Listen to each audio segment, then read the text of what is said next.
Happy birthday to me. The April update is here, guys. My birthday isn't today, but it was actually back on the 6th. Hey, we'll say happy birth month because this is the most awesome Clash Royale update, at least in a while, in my opinion.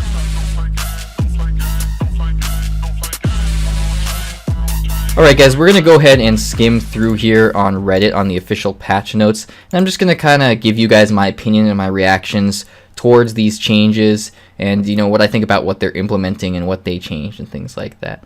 So yeah, this is definitely one of the biggest changes that they've had, at least since like maybe Clan Wars. That was a pretty major thing, but Clan Wars are cool, but it wasn't that great of a deal. It was a bit of a flop. So this new thing, this is really cool, this new trophy road. And it's just one of the many features that is here in the new update. And there's a lot of really interesting things, but I want to talk about it kind of in order. So the first thing that I want to point out here is the trophy road. So my first reaction when I saw this was like, this is kind of incentivizing me to make a new account. Like, this would be a really good and fun time to create an alt account. So if you're thinking about trying Clash Royale, or you're thinking about starting an alt account, a mini account, or maybe you're trying to get one of your buddies into Clash, this is a great time to do it. It's really cool, guys. Basically, like every, so many trophies, spread throughout each arena. So every like 50 trophies or 100 trophies or whatever, you'll get a reward. And it will be something like just gold, sometimes gems, sometimes you choose between 2 cards. I really liked it personally because I'm already at, my cap is 4,900. I was about 4,500 today when this update came out. And so I got to get all those rewards below 4,500 up until this point.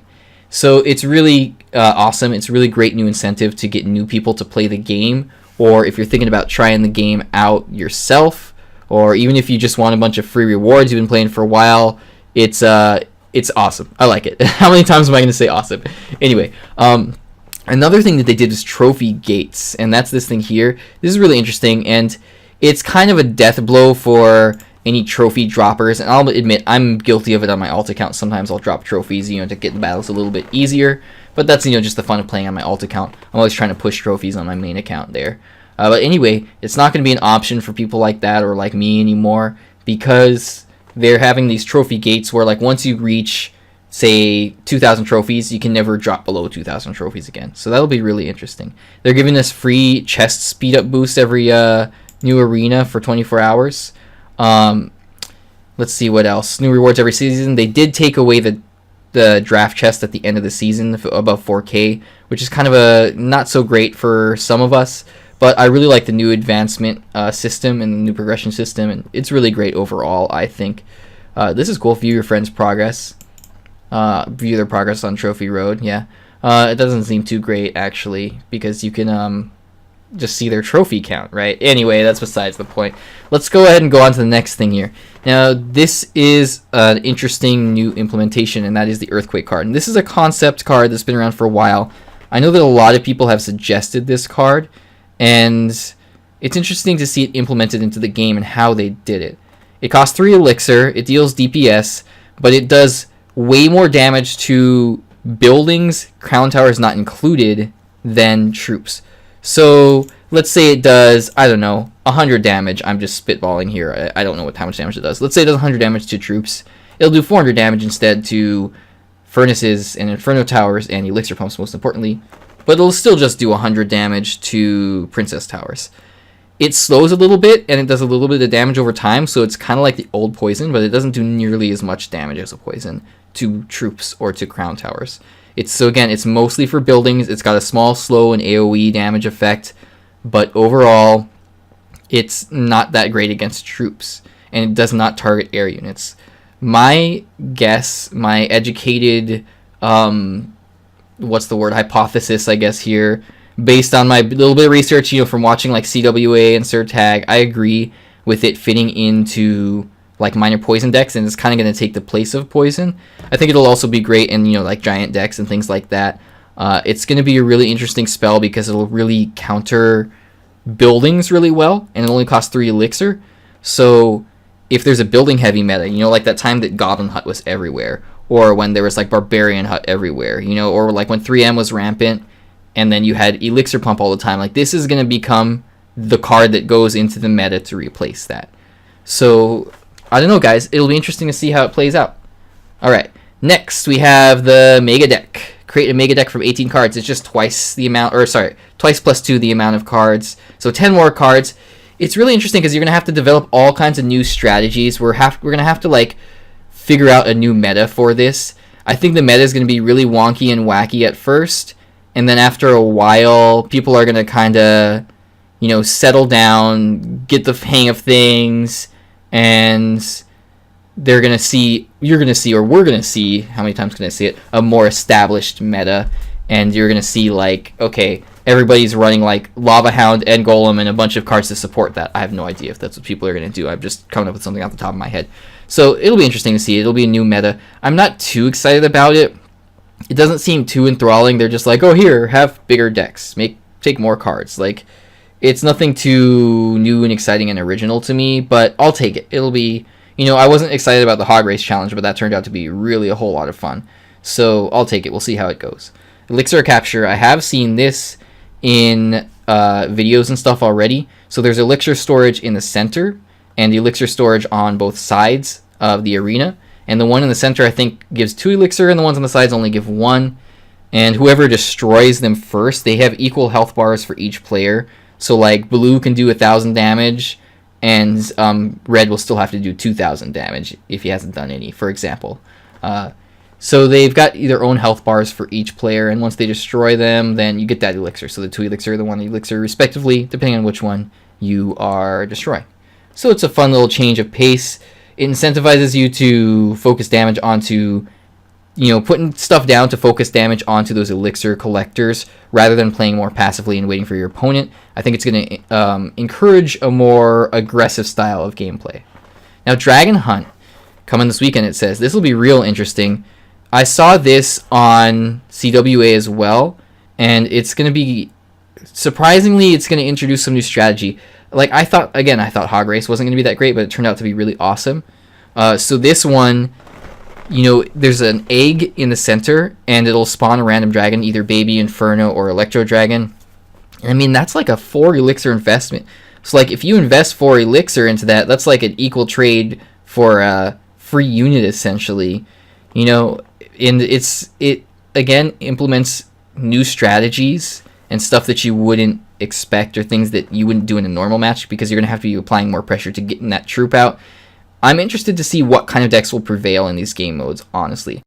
Again, in CWA, they were talking about maybe heavy decks will prevail, but then, you know, Tag likes to play light minor decks, and maybe the higher pressure will prevail. Maybe, you know, cycly mortar decks or split push decks will prevail. It's really hard to say until the public has really had a chance to play all these game modes, and we've established a new meta. Alright, guys, so that'll be a real fun one. Let's move on to the next thing. A few quality of life changes. The home screen battle tab, they moved it into the top right hand corner. So if you're looking for training camp, your leaderboards, your replays, all that stuff, they put it in a little tab up there where it opens a whole new menu. So just look at that little thing in the top right hand corner. Don't freak out if you can't find any of it. The strangest thing to me is that they put training camp in there. I feel like that's something that they could have just left in your regular deck spot, but whatever. It is what it is. It's kind of nice that they're, you know, coming up with a new, more clean UI where they try to put everything into one spot, because it was getting a little bit cluttered and messy. Alright, guys, what else? Prestige levels. So that is star levels, essentially. So there's new skins for star level 2 or 3 for some of these cards. The rocket is amazing. Shout out to Goblin Guru, by the way, because he actually posted on Reddit a picture that he photoshopped of a goblin riding on the rocket, and it made it into the game as like the level 3 rocket skin. I plan to get that guy on my channel, by the way, guys. So hang tight for that video. I want to get it to you. He's a real nice, friendly guy, and he puts a lot of really funny and high-quality content onto the Clash Royale subreddit. I don't know that he was the first one to come up with that idea, but he put it onto the subreddit, he photoshopped it himself, and now it's in the game. So, I don't know, man. Could be, right? That one's real nice. The knight is okay. Balloon looks nice. It kind of looks more like a Clash of Clans balloon. And I know people on the subreddit were actually calling for that. They're like, man, look at the Clash of Clans balloon. It looks so pretty. And my balloon just stays the same color. So the new one is pretty awesome. And it's got a little crown on the top, too. Zappy's just got a little bit golden. Skeleton Army got a little bit more golden. Barb Hut a little bit more intricate. Skeleton Barrel I have not seen yet. Magic Archer just a little bit more fancy looking. I don't know. He's got like a colored mustache or something like that. All right, new events tab. This is for global tournaments, challenges, game modes, grand challenges, and classic challenges. It looks like private tournaments are now in the battle tab menu. So that's mostly what they moved. The new event tab is, I assume that's just they renamed the challenges tab in the bottom right hand corner. All right, a few balance changes here. Oh man, my boy Clone. I'm sad about this one. I love Clone. It's one of my favorite cards in the game. I'm sad that they nerfed it. It's unfortunate, but it is what it is. It used to be only a radius of 3 anyway, and they actually buffed it. But now that it's become meta, they're like, do we want a meta clone with all these lava clone decks going around everywhere? And then people are trying giant skeleton clone decks just to switch it up, and golem clone decks because it's awesome. And yeah, I mean, I don't know. I'm sad because I feel like it's still a very niche card that's very high risk, high reward, and it wasn't a huge problem. Like, of all things they could have nerfed, like, come on, clone, really? But whatever. New loading screen. Not too happy about this one, honestly. I kind of like the old one a little bit better. It's nice to have it changed. Don't get me wrong. I'm glad that they changed it and they're doing something fresh and new. But I feel like the new one, like the Rascal Boy, stands out too much, and it's just too, like, I don't know. It just doesn't seem as, like, nice and clean to me. Like, it's cool and exciting, but I kind of like the old one better. Not the oldest one, but the middle one, I guess, of the three that we've seen. Emotes that are exclusive, you know, like the Chinese New Year Piggy emote, or like the Ram Rider, the Ram Chewing the Cud emote. They now have a nice little legendary border around them, similar to like a legendary card. It's just a little like golden UI around them. Nothing too great, but it's kind of cool. It just shows you specifically which ones are exclusive and are not going to be available again. Let's see. You won't see the same emotes over and over in the shop, so they fixed that a little bit. Track your quest, chest, reward, progress from the battle tab. So just more clean UI stuff. 2v2 battles now have a 3-minute overtime. That's good. I'm really glad they did that. The 1-minute overtime felt just too short for those big old long 2v2 battles.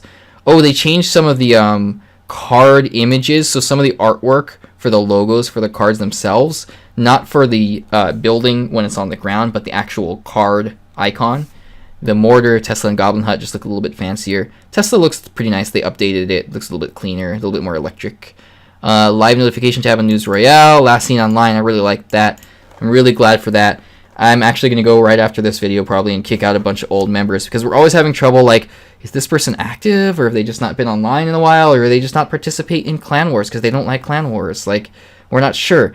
If it's like, oh, he hasn't been online in 6 months, like, give him the boot, you know what I mean? Unless it's your buddy and you know he's taking a break and he's going to come back or whatever, and you've got the extra space. So it's up to you, but I really like that feature. Crash and performance issue fixes. Supercell ID 2.0, improved user flow. So check it out in the settings. I don't use Supercell ID, but if you like that, then be sure to check it out. Alright guys, that is it for tonight. I already went through the whole spiel of, subscribe and leave a thumbs up and leave a comment. But if you have any questions, I want to hear your opinion too on the balance changes, what you have to say. Make sure to leave a comment in the comment section below. I'll be sure to get back to you. Anyway, thanks so much for watching, guys, and have a good night.